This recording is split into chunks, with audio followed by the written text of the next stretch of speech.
اصل میں بات یہ ہو رہی ہے. اب تم یہ نہیں کہہ سکتے کتاب تو ہم سے پہلے کے 2 گروہوں کو دی گئی تھی اور ہم کو تو کچھ خبر نہ تھی وہ کیا پڑھتے پڑھاتے تھے. اور اب تم یہ بہانہ بھی نہیں کر سکتے کہ اگر ہم پر کتاب نازل کی گئی ہوتی تو ہم ان سے زیادہ ہدایت یافتہ ثابت ہوتے. تمہارے پاس تمہارے رب کی طرف سے دلیل روشن اور ہدایت اور رحمت آ گئی ہے. بس اس سے بڑھ کر ظالم کون ہوگا جو اللہ کی آیات کو جھٹلائے، اس سے منہ موڑے. جو لوگ ہماری آیات سے منہ موڑتے ہیں انہیں اس روح گردانی کی پاداش میں ہم بدترین سزا دے کر رہیں گے. اب کیا لوگ اس کے منتظر ہیں کہ ان کے سامنے فرشتے آ کھڑے ہوں، یا تمہارا رب خود آ جائے، یا تمہارے رب کی بعض نشانیاں نمودار ہو جائیں. یہ تینوں کام کب ہوں گے؟ جب دنیا کا خاتمہ ہو جائے گا. یعنی فرشتے جب سامنے آ کے کھڑے ہو جاتے تو وہ موت کا وقت ہوتا ہے. تو ایک قسم کی قیامت ہے نا، ایک قیامت صغریٰ ہے جو ایک بندے پہ گزر جاتی ہے. اس کی قیامت اس وقت آ گئی جب اس کی موت کا وقت آیا. یا پھر رب آ جائے اور اس کی بعض نشانیاں نمودار ہو جائے. کون سی نشانیاں؟ قیامت کی نشانیاں، جن میں مین یہ ہے کہ سورج کا مغرب سے نکلنا، دجال کا خروج، دھوئیں کا پھیل جانا اور دابت الارض. جس روز تمہارے رب کی بعض مخصوص نشانیاں نمودار ہو جائیں گی پھر کسی ایسے شخص کو اس کا ایمان کچھ فائدہ نہ دے گا جو پہلے ایمان نہ لایا ہو، جس نے اپنی ایمان کی کوئی بھلائی نہ کمائی ہو. اے نبی صلی اللہ علیہ وسلم ان سے کہہ دو اچھا تم انتظار کرو، ہم بھی انتظار کرتے ہیں. یعنی نشانیاں دیکھنے کے بعد اگر کوئی کہے گا نا ہاں اب میں ایمان لایا، تو تب اس کا ایمان اس کو فائدہ نہیں دے گا. انسان مر رہا ہے، پوری زندگی اس نے یقین نہیں کیا کہ مرنے کے بعد میری دوبارہ سے زندگی بھی ہونی ہے، لیکن اب اس نے دیکھا کہ اس کو تو فرشتے نظر آ رہے ہیں، اب حقیقت تو کھل گئی اس کے اوپر. اب وہ کہے کہ میں ایمان لے آیا، تو اب ایمان کی کوئی وقت نہیں ہے. ان الذين فرقوا دينهم وكانوا شيعا لست منهم في شيء. جن لوگوں نے اپنے دین کو ٹکڑے ٹکڑے کر دیا اور گروہ گروہ بن گئے، یقیناً ان سے تمہارا کچھ واسطہ نہیں. یعنی وہ دیندار ہی نہیں ہے جو یہ حرکت کرتے ہیں. ان کا معاملہ تو اللہ کے سپرد ہے، وہی ان کو بتائے گا کہ انہوں نے کیا کچھ کیا ہے. من جاء بالحسنة فله عشر أمثالها ومن جاء بالسيئة فلا يجزى إلا مثلها وهم لا يظلمون. جو اللہ کے حضور نیکی لے کر آئے گا اس کے لیے 10 گنا اجر ہے. یعنی ایک نیکی لے کر آئے گا تو اس کا کتنا اجر ملے گا؟ 10 گنا. اور جو بدی لے کر آئے گا اس کو اتنا ہی بدلہ دیا جائے گا جتنا اس نے قصور کیا، اور کسی پر ظلم نہ کیا جائے گا. یعنی یہاں پہ بھی ہمیں اللہ تعالیٰ کی رحمت کا منظر نظر آ رہا ہے.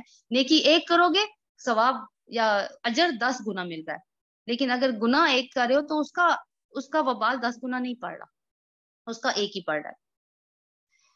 اے نبی صلی اللہ علیہ وسلم قل اننی ہدانی ربی الی صراط مستقیم، آیت نمبر 161. اے نبی کہو میرے رب نے بالیقین مجھے سیدھا راستہ دکھا دیا ہے، بالکل ٹھیک دین جس میں کوئی ٹیڑھ نہیں، ابراہیم کا طریقہ جسے یکسو ہو کر اس نے اختیار کیا اور وہ مشرکوں میں سے نہ تھا.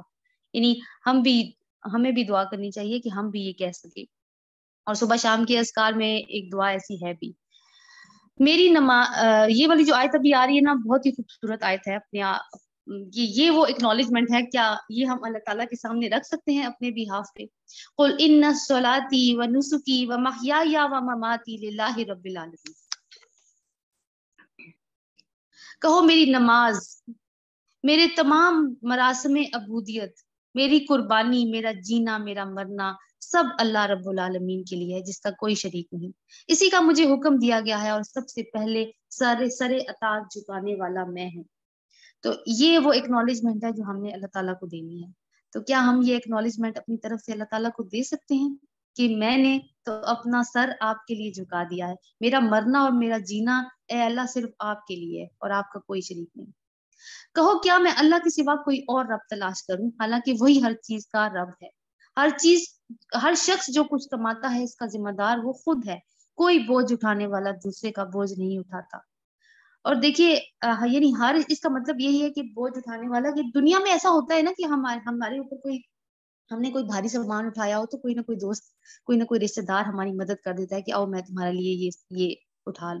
لیکن آخرت میں گناہوں کے بوجھوں سے لوگ لدے ہوں گے، لیکن کوئی اس وقت ان کی مدد کرنے کے لیے تیار نہیں ہوگا. ہر ایک اکیلا اپنا حساب دے گا. پھر تم سب کو اپنے رب کی طرف پلٹنا ہے. اس وقت وہ تمہارے اختلافات کی حقیقت تم پر کھول دے گا. وہی ہے جس نے تم کو زمین میں خلیفہ بنایا، تم میں سے بعض کو بعض کے مقابلہ میں زیادہ بلند درجے دیے تاکہ جو کچھ تم کو دیا ہے اس میں تمہاری آزمائش کر سکے. دیکھیے کبھی کبھی یہ بات بھی ہمارے مائنڈ میں آتی ہے نا کہ فلانے شخص کو جیسے ہم کسی آرگنائزیشن میں کام کر رہے ہوں، اچھا یہ تو بڑا باس بنا پھرتا ہے، پتہ نہیں کون سے اس کے اوپر 4 چاند لگے ہوئے ہیں، اور وہ جو ہے وہ پیون ہے، اور وہ کام کرنے والا ہے، وہ سویپر ہے. تو جتنے بھی یہ درجات ہیں نا جو اللہ تعالیٰ نے بنائے، یہ درجات یہ کیوں بنائے ہیں؟ تاکہ دنیا کا نظام چل سکے. اب ایک ادارے میں سارے سی اوز ہی ہو جائیں گے یا باس ہی ہو جائیں گے تو صفائی تو کوئی نہیں کرے گا، چائے تو کوئی نہیں بنائے گا اس ادارے میں پھر، اور باقی کے اس طرح کے کام بھی کوئی نہیں کرے گا. تو یہ اللہ تعالیٰ نے نظام چلانے کے لیے بنائے ہیں. لیکن اللہ تعالیٰ کی ہاں جو جس کسوٹی پہ انسانوں کو پرکھا جائے گا وہ یہ کسوٹی نہیں ہوگی کہ دنیا میں تمہیں کون سے درجات ملے تھے. اگر دنیا میں تم باس بنائے گئے تھے تو یہاں پہ جنت کے بھی تم باس ہی ہوگے، ایسا کچھ نہیں ہوگا. وہاں پہ جو چیز کام دے گی وہ ایمان ہوگا جو ہمیں اللہ تعالیٰ کے اوپر رکھنا ہے، اور جس چیز کے اوپر اس نے ایمان لانے کا حکم دیا ہے اس کے اوپر ہم نے ایمان لایا ہے. جو کچھ تم کو دیا ہے اس میں تمہاری آزمائش کرے. یعنی اگر اللہ تعالیٰ نے بہت اچھے درجات دنیا میں عطا کیے ہیں وہ بھی انسان کے لیے ایک آزمائش ہے، نہیں اچھے عطا کیے وہ بھی ایک آزمائش ہے. اللہ تعالیٰ دیکھے گا کہ تم دونوں سچویشن میں کیا کر رہے ہو. بے شک تمہارا رب سزا دینے میں بھی بہت تیز ہے. ان ربک سریع العقاب وانہ لغفور رحیم. بے شک تمہارا رب سزا دینے میں بھی بہت تیز ہے اور بہت درگزر کرنے والا اور رحم فرمانے والا ہے. اللہ تعالیٰ ہم پہ بھی رحم فرمائے، ہماری گناہوں کو بھی معاف کر دے، اور اس رمضان کے مہینے کی برکت سے ہمارے سب گناہوں کو معاف کر دے اور ہمارے اعمال نامے سے ثابت کر دے. آمین. اچھا جی، اگلی سورت سورت الاعراف، اور جیسے کہ پہلے ذکر ہوا تھا کہ یہ سورت انعام کا جوڑا ہے. اور ہم نے ایک چیز اور ڈسکس کی تھی کہ مکی صورتوں کا جو بنیادی مضمون ہے وہ کیا ہے؟ ایمان کی دعوت. اب ایمان جو ہے جیسے کہ توحید یعنی اللہ تعالیٰ پر ایمان، آخرت پر ایمان اور رسالت پر ایمان. اس کے علاوہ ملائکہ اور کتب پر بھی ایمان ہے، لیکن ملائکہ پر ایمان اور کتابوں پر ایمان رسالت پر ایمان کے ساتھ بریکٹ ہو سکتا ہے. تو 3 مین شاخیں بن جاتی ہیں پھر ایمان کی، کہ اللہ تعالیٰ پر ایمان، رسولوں پر ایمان اور آخرت پر ایمان. اب رسول اللہ صلی اللہ علیہ وسلم نے 12 سال گزارے ہیں مکہ میں، مکی زندگی 12 سال پہ مشتمل تھی. تو اس میں کیا ہوا؟ اب 4 سال میں اگر ڈیوائیڈ کریں تو جو پہلے 4 سال میں صورتیں نازل ہوئی ہیں وہ انذار کی صورتیں ہیں، یعنی ان میں ڈرایا گیا ہے. پھر جو درمیانے 4 سال کی صورتیں ہیں ان میں توحید کی دعوت دی گئی ہے، اللہ تعالیٰ پر ایمان کی. اور آخری 4 سال کی جو صورتیں ہیں ان میں ایمان بالرسالت پر زور دیا گیا ہے. اس کے علاوہ ہم کچھ اور چیزیں بھی ڈسکس کریں گے اس کے اندر، کہ انبیاء کے کچھ واقعات ہمیں نظر آتے ہیں قرآن پاک میں. یہ مکی صورتوں کا دوسرا مضمون ہوتا ہے، انبیاء کے واقعات. یہ واقعات 2 شکلوں میں ہوتے ہیں. ایک کو کہتے ہیں انباء اور رسل، یعنی رسولوں کی خبریں جن کو کہا جا سکتا ہے، جس میں قوموں کا ہلاک ہونے کے واقعات ہیں، یا پھر ان کے کس طرح سے انہوں نے دعوت دی، اس طرح کی باتیں اس میں ہو سکتی ہیں، عذاب کی کہانیاں ہو سکتی ہیں. اور دوسرا ہے قصص الانبیاء. قصص الانبیاء میں انبیاء کی سیرتیں اور ان کے کردار کے پہلوؤں کو اجاگر کیا جاتا ہے. اب یہ جو انباء اور رسل اور قصص الانبیاء ہے یہ کئی دفعہ آپس میں ملے جلے بھی ہوتے ہیں اور کئی دفعہ الگ الگ بھی ہوتے ہیں. تو جب ہم پڑھتے ہیں تو ہمیں پتہ چل جاتا ہے کہ یہ کون سی کیٹیگری میں آ رہے ہیں. اب سورۃ انعام تو ہم نے پڑھ لی، جس میں اللہ تعالیٰ نے کائنات کی نشانیوں پر غور و فکر کر کے انسان کو اس طرف موٹیویٹ کیا کہ وہ اپنے رب کو پہچانے. سورۃ آل عمران کے آخری رکوع میں بھی آپ کو یاد ہے کہ ہم نے کچھ سٹیپس پڑھے تھے کہ وہ لوگ جو سلیم الفطرت ہوتے ہیں اور عقل ان کی صحیح رہنمائی کرتی ہے، وہ اولو الالباب جن کو کہا گیا تھا، وہ کائنات کی نشانیوں پر غور کر کے اپنے رب کی معرفت حاصل کر لیتے ہیں. یعنی کائنات کی نشانیوں پر غور و فکر کر کے انسان اس نتیجے پر تو پہنچ جاتا ہے کہ اس کارخانے قدرت کو چلانے والی کوئی ہستی ہے ضرور، مگر سوال پھر وہی کہ وہ کون ہے، کہاں ہے، کیا اس کی صفات ہیں، بندوں سے کیا چاہتی ہے، یہ کیسے پتہ چلے. تو اس کے لیے پھر اللہ تعالیٰ نے اپنے انبیاء کو بھیجا، انہوں نے اللہ تعالیٰ کی پہچان کروائی. ورنہ یہ جتنی بھی اب جیسے دیکھیں جتنا بھی قرآن ہم پڑھ رہے ہیں وہ اللہ تعالیٰ نے رسول اللہ صلی اللہ علیہ وسلم کے اوپر ریلیز کیا تو ہم تک پہنچا. تو اس طرح سے جتنی بھی ہدایات پہلے بھی آتی رہی ہیں اس کے لیے اللہ تعالیٰ نے اپنے بندوں کو مخصوص کیا جن کو پیغمبر کہا جاتا تھا، اور ان کے اوپر پھر اللہ تعالیٰ نے ان سے کلام کیا وحی کے ذریعے یا کسی اور فارم میں بھی کچھ ایسے بھی